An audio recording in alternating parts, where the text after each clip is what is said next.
부가가치세를 그만큼 손해를 볼 수 있다라는 겁니다.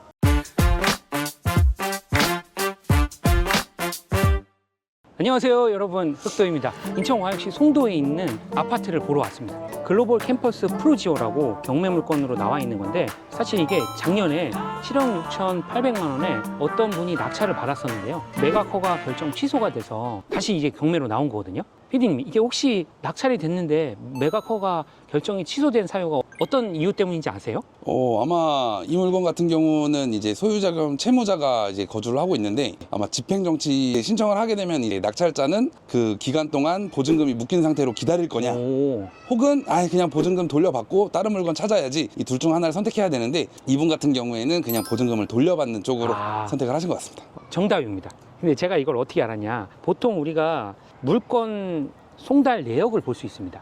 그래서 물건 송달 내역을 보면 2023년도 11월 2일 날 채무자 겸 소유자가 집행정지 신청서를 제출을 했어요. 그 말은 뭐냐면, 내가 가지고 있는 이 아파트가 경매로 넘어가서 지금 제3자한테 낙찰이 됐지만 나는 이걸 집행정지 신청을 법원 쪽에 제출을 하는 겁니다. 그러면 이게 법원 쪽에서 받아들여지게 되면 최고가 매수인한테 이거를 기다릴지, 보증금을 반환을 받아서 매각 허가 결정이 취소가 될지, 그걸 선택할 수 있게 되는 거거든요. 7억 6,800만 원에 낙찰이 됐다가 다시 취소가 되고 다시 경매로 나온 상태인데, 제가 스카이키를 통해서 찾은 물건이긴 한데 굉장히 놀랐어요. 왜 그러냐면 9월 5일 날 6억 4,470만 원에 나와 있는데 이게 유찰이 됐다는 거 아닙니까? 그래서 현재 4억 5,100만 원 정도에 나와 있습니다. 근데 이 금액이 얼마나 저렴한지는 제가 좀 천천히 설명을 드리려고 하는데, 저는 낙찰 예상가가 전에 차보다 훨씬 더 올라갈 것으로 예상합니다. 그 이유가 뭔지 아세요, 피디님? 잘 모르겠습니다. 알겠습니다. 제가 그러실 줄 알고 정답을 미리 준비했는데, 이 아파트가 건물 면적이 101.98제곱미터로 전용 평수가 30.85평이고 공급 평수 기준으로는 42평이나 되는 대형 평수 아파트라고 볼 수 있고요. 소유자 채무자는 동일하고 채권자가 BNK 캐피탈로 되어 있습니다.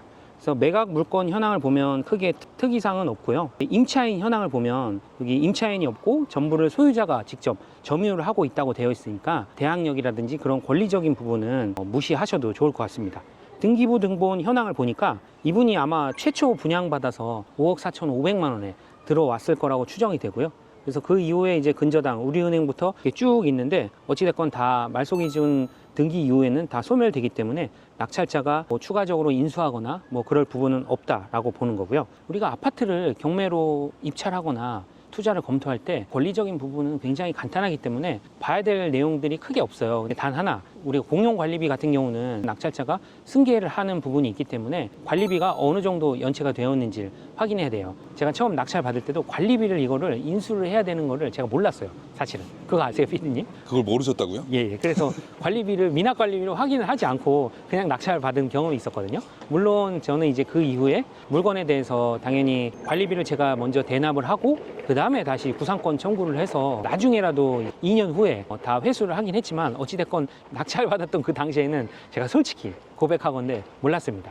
그래서 우리가 관리사무소에 가서 관리비를 확인할 때도 단순히 이제 금액만 확인하는 것이 아니라 관리비의 구체적인 내역을 확인해야 돼요. 그 이유는 뭐냐면 관리비 내역 중에 전용관리비가 있고 공용관리비가 있거든요. 근데 우리는 전용관리비는 우리가 굳이 인수를 할 필요가 없어요. 그렇기 때문에 공용관리비만 인수를 하면 된다 라고 보시면 될 것 같습니다. 단지 내를 한번 전체적으로 한번 구경하면서 얘기를 한번 해보도록 하겠습니다. 근데 이 아파트가 층이 상당히 좋습니다. 무려 31층이니까 이 아파트 한번 볼까요? 뷰가 이게 위에 보이지도 않을 정도로 엄청 높거든요. 뷰는 상당히 훌륭하다라고 볼 수 있겠습니다. 근데 가장 중요한 거는 우리가 아파트를 투자하거나 여러 가지를 검토할 때 피디님 가장 중요한 게 뭔지 아세요? 아파트 투자를 검토할 때 가장 중요한 거, 네, 우리가 임장이라는 걸 오잖아요. 근데 가장 중요한 요소가 뭔지 아세요? 저는 팔리는 가격인 것 같습니다. 정답입니다. 근데 그게 왜 중요하냐면, 사람들은 좋은 아파트냐 안 좋은 아파트냐 이런 거를 따지는 경우가 있어요. 좋은 아파트냐 안 좋은 아파트냐를 결정지을 때는 여러 가지 다양한 요소들이 있겠죠. 교통이라든지 학교라든지 세대수라든지 주차라든지 향이라든지 층수라든지 너무나 다양한 요소들이 있는데, 사실 이 모든 항목이나 이런 것들이 다 가격에 다 저는 녹아 있다고 봐요. 그렇기 때문에 우리가 이 해당 부동산의 가치보다 얼마나 더 저렴하게 받는 것이 중요한 거지, 이 단지가 좋다 안 좋다 라고 단순하게 비교를 하기는 좀 어렵다 라는 거예요. 만약에 그 논리가 맞다고 하면 우리는 그냥 무조건 다 강남에 있는 아파트만 사야 되고 그 맞습니다. 강남에 있는 아파트를 제외하고는 다 그냥 전월세로만 살아야 되거든요. 근데 뭐 그런 거는 뭐 우리가 이제 부동산 투자를 하는 입장에서는 적절하지 못하다라고 보여집니다. 그래서 요거 같은 경우는 지금 최저가가 4억 5천 100만 원까지 떨어져 있는데 KB세가 얼마인 줄 아세요? 그래도 8억은 넘지 않을까? 7억, 8억? 이게 잘 맞추시는데 KB세가 8억이고 이제 실거래된 사례를 우리가 볼 수 있잖아요. 그래서 실거래된 사례는 2024년 7월 기준으로 그래서 12층이 7억 7,750만 원에 거래가 됐으니까 지금 최저가 대비 거의 한 2억 2천, KB시세는 거의 2억 7천 정도 저렴한 상태로 지금 유찰이 되어 있는 거죠. 그래서 제가 이제 네이버에 있는 매물을 한번 쭉 봤는데 매물이 그렇게 많지는 않지만 지금 가장 저렴하게 나와 있는 게 8억 5천 정도, 그리고 더 층이 좋은 거는 9억 정도 이렇게 나와 있기 때문에 지금 이게 권리적인 문제도 없고 아무런 이슈가 없는 그런 깨끗한 물건임에도 불구하고 가격이 현저하게 떨어졌기 때문에 지금 우리가 적당한 가격에 낙찰을 잘 받게 되면 굉장히 좋을 것 같아요. 저는 개인적으로 이런 아파트 좀 괜찮지 않나요? 너무 좋을 것 같습니다. 그 송도에서도 이제 좀 치우쳐져 있는 그런 곳에 있는데 어찌됐건 막상 현장에 와보니까 되게 분위기도 좋고 되게 좋은 것 같습니다. 지금 이 물건 같은 경우에는 네. 국민 평형 이상이기 때문에 맞아요.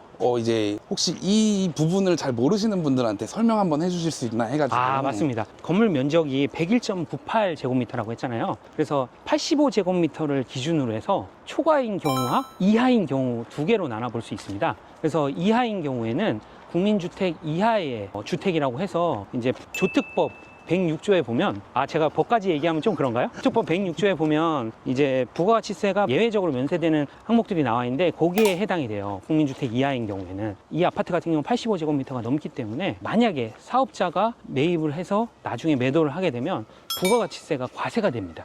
그러니까 이제 우리가 법인 명의로 취득을 하면 취득세도 12% 되는 중과의 문제도 있지만은 개인 명의도 개인 비사업자하고 매매사업자로 나눠볼 수 있거든요. 근데 이제 개인 매매사업자로 매입을 한다고 하면 나중에 이제 매도를 할 때 사업자가 재화 용역을 제공할 때는 부가가치세가 반드시 발생을 하거든요. 그렇기 때문에 그 부가가치세를 보통은 내가 매수인한테 받아서 국가에 징수를 해야 되는데 매수하는 사람이 사업자가 아니라 비사업자인 개인인 경우가 있단 말이에요. 그래서 그런 경우가 많기 때문에 이런 대형 아파트를 매매사업자로 투자를 하는 경우는 부가가치세를 그만큼 손해를 볼 수 있다라는 겁니다. 감사합니다.